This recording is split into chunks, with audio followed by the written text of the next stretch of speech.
राजकुमार study channel learn mathematics पर आप सभी का स्वागत। मैं हूं आपका दोस्त राजकुमार। आज हम करेंगे एक्सरसाइज 10.3 प्रश्नावली 10.3 इसके क्वेश्चन 1 to 5। क्वेश्चन नंबर 1 है, उन आयतों का क्षेत्रफल ज्ञात कीजिए जिनकी भुजाएं नीचे दी गई हैं। Find the area of rectangle whose sides are. First question है, पहली साइड 3 सेंटीमीटर और 4 सेंटीमीटर। सोल्यूशन है 3 सेंटीमीटर एंड 4 सेंटीमीटर। पहली भुजा 3 सेंटीमीटर, दूसरी भुजा 4 सेंटीमीटर। इसका मतलब आयत की लंबाई 3 सेंटीमीटर है और चौड़ाई 4 सेंटीमीटर है। हमने इसका क्षेत्रफल निकालना है। आयत का क्षेत्रफल area of rectangle is equal to L into B. L into B मतलब लेंथ इंटू ब्रेड्थ, लंबाई गुणा चौड़ाई। इसका आंसर आएगा 3 सेंटीमीटर गुणा 4 centimetre, 3 centimetre into 4 centimetre. Answer आएगा 12 वर्ग centimetre, 12 centimetre square. Question number 1 का बी पार्ट है, 12 मीटर और 21 मीटर आयत का क्षेत्रफल निकालना है। लंबाई 12 मीटर है और चौड़ाई 21 मीटर है। आयत का क्षेत्रफल आपको पता है, area of rectangle is equal to L into B means length into breadth, लंबाई गुणा चौड़ाई। अब इस प्रश्न को वैसे ही सॉल्व करेंगे जैसे पहले किया था। आएगा 12 मीटर इंटू 21 मीटर, और वो कितना आएगा मल्टीप्लाई करके 12 गुणा 21 मीटर बराबर कितना आएगा 252 वर्ग मीटर। आंसर आएगा ये कितना आया 252 वर्ग metre is the answer. Next है क्वेश्चन नंबर 2, उन वर्गों का क्षेत्रफल ज्ञात कीजिए जिनकी भुजाएं निम्नलिखित हैं। Find the areas of square whose sides are.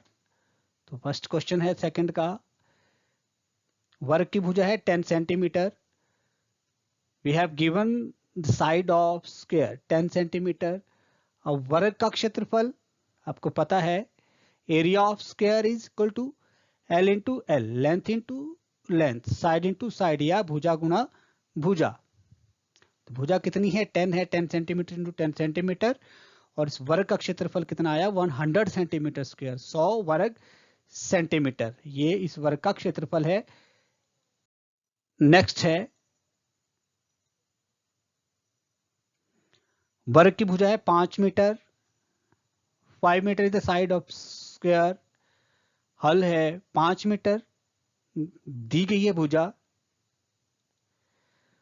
वर्ग का क्षेत्रफल बराबर है area of square that is equal to L into L, length into length, भुजा गुना भुजा। आंसर आएगा 5 गुना 5 that is equal to 25 metre square, 25 वर्ग मीटर। क्वेश्चन नंबर 3, 3 आयतों की विमाएं निम्नलिखित हैं। पहला है 9 मीटर लंबाई और 6 मीटर चौड़ाई, दूसरे में है 3 मीटर चौड़ाई और 17 मीटर लंबाई, अगले में है 4 मीटर और 14 मीटर। इनमें से किसका क्षेत्रफल सबसे अधिक है और किसका सबसे कम है? Dimension of 3 rectangles are the following.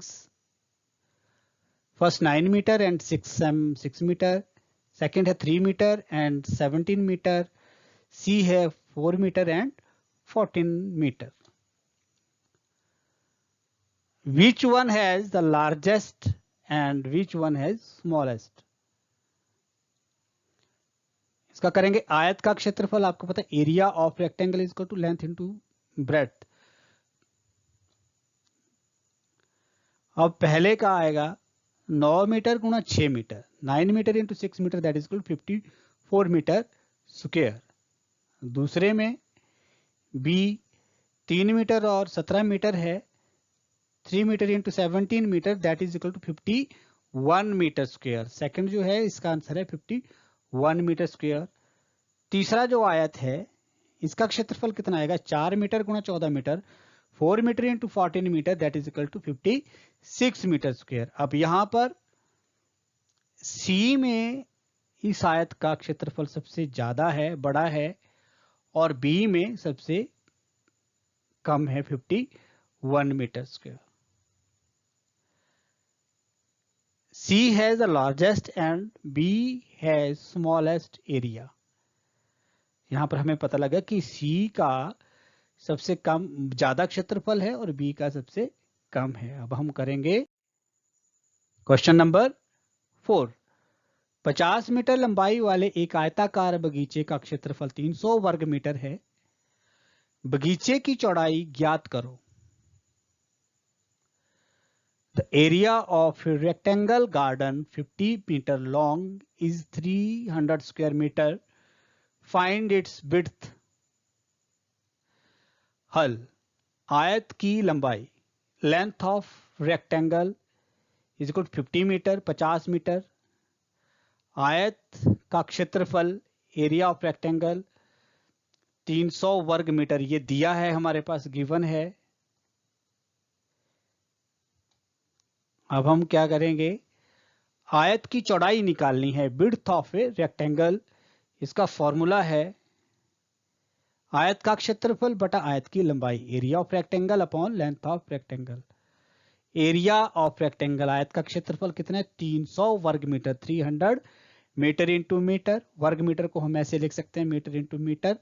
और फिर उसके बाद आयत की लंबाई कितनी है, 50 मीटर है। तो फिर हमारे पास क्या है, यहां पे एक एम से ये एम कट गया, इस जीरो से एक जीरो कट गई, फिर 5 से 30 कट गए, 5 छिके 30, और आंसर हमारे पास कितना आया, 6 मीटर। इस तरह से इस बगीचे की चौड़ाई कितनी है, 6 मीटर है।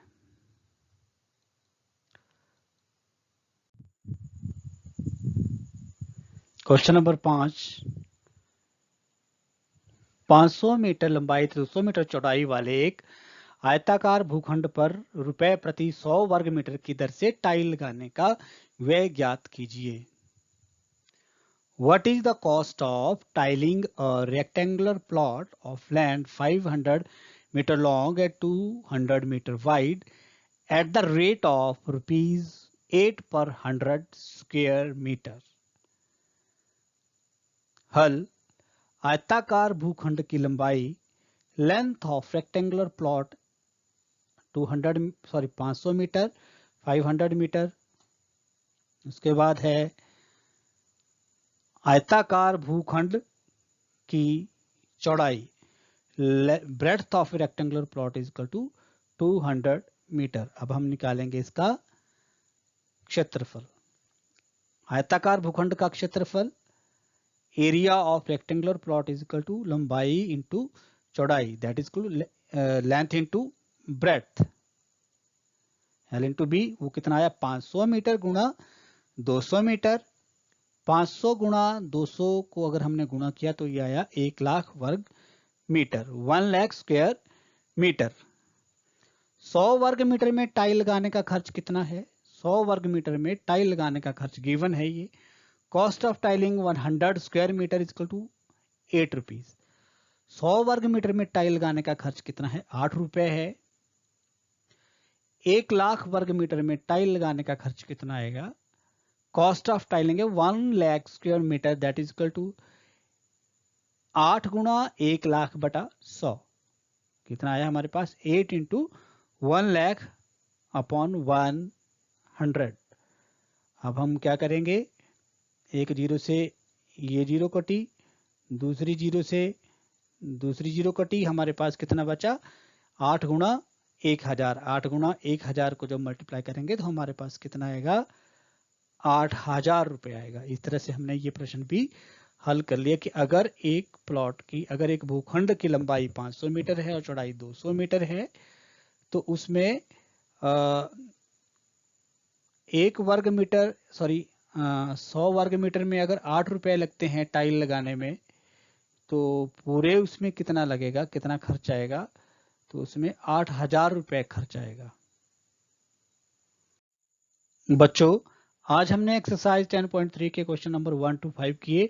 उम्मीद है आपको समझ आए होंगे, और ज्यादा समझ आपको तब आएंगे जब आप ज्यादा से ज्यादा प्रैक्टिस करेंगे। Thank you.